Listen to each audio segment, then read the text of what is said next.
Hello friends, नमस्कार। स्वागत है आपका न्यूज़ वर्ड चैनल में। तो फ्रेंड्स, आज की इस लेटेस्ट और अपडेटेड वीडियो में मैं आपको बताने जा रही हूँ कि सुप्रीम कोर्ट ने पेंशन बढ़ोतरी को लेकर जो फैसला दिया है उसके तहत अगर आप ईपीएस के अंतर्गत फुल पेंशन का विकल्प चुनते हैं तो आपका ईपीएस में अंशदान बढ़ जाएगा और पीएफ में जो आपका कंट्रीब्यूशन है उसका अनुपात कम हो जाएगा।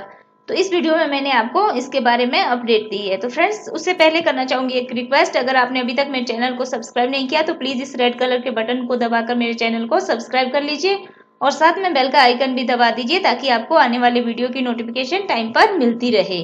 तो चलिए फ्रेंड्स, जान लेते हैं उस अपडेट के बारे में। आपके लिए ठीक है ईपीएस के तहत ज्यादा पेंशन का इंतजाम। एम्प्लॉयज पेंशन स्कीम के तहत मिलने वाली पेंशन की सीमा हाल तक 7500 रुपए प्रति महीने की थी। हालांकि सुप्रीम कोर्ट की एक हालिया फैसले के जरिए अब इस ऊपरी सीमा को हटा दिया गया है। अब आपकी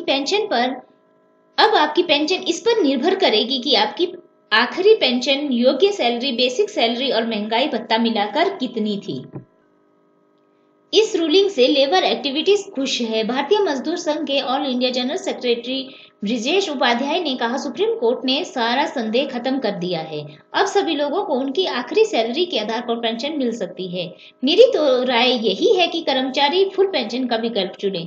हालांकि कदम बढ़ाने से पहले आपको यह बात समझ लेनी चाहिए कि ज्यादा पेंशन आपकी ही जेब से आएगी। अभी आपकी पेंशन योग्य सैलरी का 12% हिस्सा ईपीएफ में जाता है। आपका एम्प्लॉयर इस 12% रकम के बराबर अंशदान करता है। सुप्रीम कोर्ट की रूलिंग से पहले एम्प्लॉयर के अंशदान का 8.33% हिस्सा था 1250 रुपए, जो भी ज्यादा हो ईपीएस में जाता था और बाकी हिस्सा ईपीएफ में रहता था। अब अगर आप फुल पेंशन का विकल्प चुनेंगे तो आपकी पेंशन योग्य सैलरी का पूरा 8.33% हिस्सा ईपीएस में जाएगा। इस तरह ईपीएस में आपका अंशदान बढ़ जाएगा, लेकिन ईपीएफ में आपका कंट्रीब्यूशन उसी के अनुपात में कम हो जाएगा।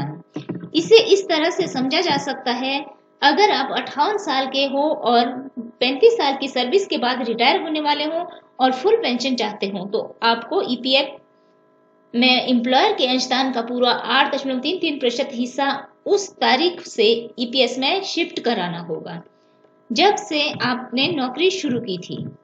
इस तरह अगर आपकी सैलरी 7% सालाना की दर से बढ़ी हो और अभी 90,000 रुपए हो तो पिछले 35 वर्षों के लिए अतिरिक्त अंशदान करीब 10.35 लाख रुपए होगा। इसमें ब्याज भी जोड़ा जाएगा। असल फर्क ब्याज से ही पड़ेगा।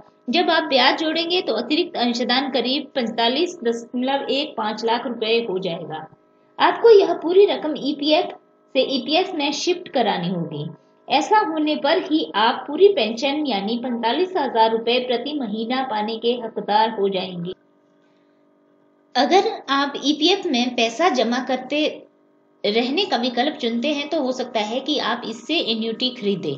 हालांकि किसी बीमा कंपनी से खरीदी हुई एन्युटी से आपको कुछ कम पैसे मिलेंगे।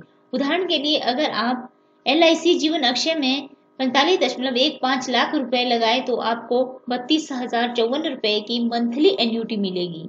वहीं ईपीएस के तहत मंथली पेंशन 37,500 रुपए होगी। ईपीएस के तहत पेंशन पर एन्युटी की ही तरह टैक्स लगता है, लिहाजा आपको रिटायरमेंट के बाद अपनी टैक्स देनदारी का आकलन करना होगा। अग्रवाल ने कहा, चूंकि पूरी पेंशन पर टैक्स देना होगा, लिहाजा ज्यादा पेंशन का विकल्प चुनना उन लोगों के लिए फायदेमंद शायद नहीं हो जो ऊंचे टैक्स ब्रैकेट में आते हैं। हालांकि निचले टैक्स ब्रैकेट वालों के लिए यह कारगर है। डेट फंड्स में निवेश करना और सिस्टमैटिक विड्रॉल प्लान का विकल्प चुनना ऊंचे टैक्स ब्रैकेट में आने वाले रिटायर्ड लोगों के लिए टैक्स देनदारी के लिहाज से सबसे अच्छा रास्ता है। अगर कोई लोअर टैक्स ब्रैकेट में हो तो भी उसे सीनियर सिटीजन सेविंग स्कीम जैसे ज्यादा यील्ड वाले से इंस्ट्रूमेंट्स का पूरा उपयोग करने के बाद ही अतिरिक्त रकम ईपीएस में डालनी चाहिए। सैलरी ग्रोथ कैलकुलेशन के लिए हमने 7% सालाना की सैलरी हाइक का अनुमान लगाया है। यह आपके लिए अलग हो सकती है और उसी हिसाब से ईपीएफ से ईपीएस में ट्रांसफर की जाने वाली रकम में भी फर्क हो सकता है। सुप्रीम कोर्ट के निर्देश का सबसे बड़ा फायदा उन लोगों को होगा जिनकी सैलरी कैरियर के ज्यादातर वक्त में कम रही, लेकिन आखिर के कुछ साल में उसमें भारी बढ़ोतरी हुई।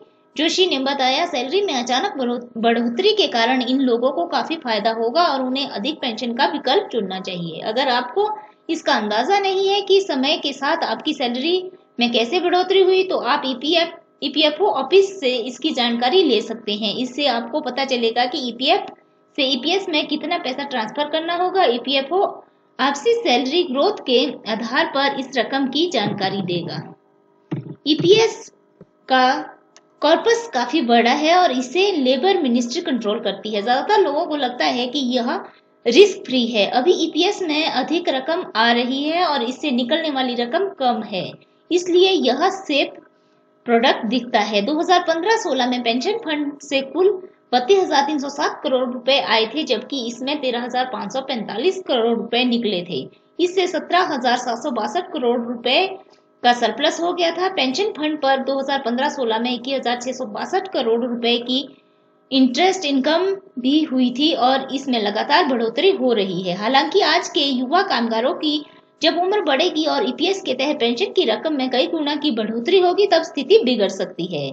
एक्चुरियल वैल्यूएशन के मुताबिक मार्च 2009 में ईपीएस शॉर्टफॉल 61,608 करोड़ रुपए था, जो मार्च 2015 तक कम होकर 5,027 करोड़ रुपए रह गया था। एक्सपर्ट्स को डर है कि अगर केरल हाईकोर्ट के फैसले को लागू किया गया तो ईपीएस कॉर्पस फिर से डेफिसिट में जा सकता है। ईपीएफओ के पूर्व सदस्य बीपी पंत ने बताया, अभी ईपीएस के पास जितना फंड है वह आने वाले वर्षों में पेंशन देने के लिए पर्याप्त नहीं है। ऐसे में मौजूदा हालात में अधिक पेंशन देने की कल्पना तक करना मुश्किल है। एक्सपर्ट का कहना है कि कुछ कंपनियां एम्प्लॉयज के स्पेशल पे के एक हिस्से से को बेसिक में जोड़ सकती है ताकि उनकी पेंशन योग्य सैलरी रिटायरमेंट के करीब पहुंचने पर बढ़ जाए। हालांकि इससे ईपीएस पर और दबाव बढ़ेगा। क्या ईपीएस भविष्य में भारी पेंशन का बोझ उठा पाएगा? इस पर एक्सपर्ट की राय बंटी हुई है। कुछ लोग जहां इस मामले में एक्चुरियल वैल्यूएशन का हवाला देकर डेफिसिट की बात कर रहे हैं, तो कुछ का कहना है कि यह सरकार की चिंता है। उपाध्याय ने बताया, एम्प्लॉयज को आखिर ईपीएस कॉर्पस पर माथापच्ची क्यों करनी चाहिए? इसे मैनेज करने का काम सरकार का है।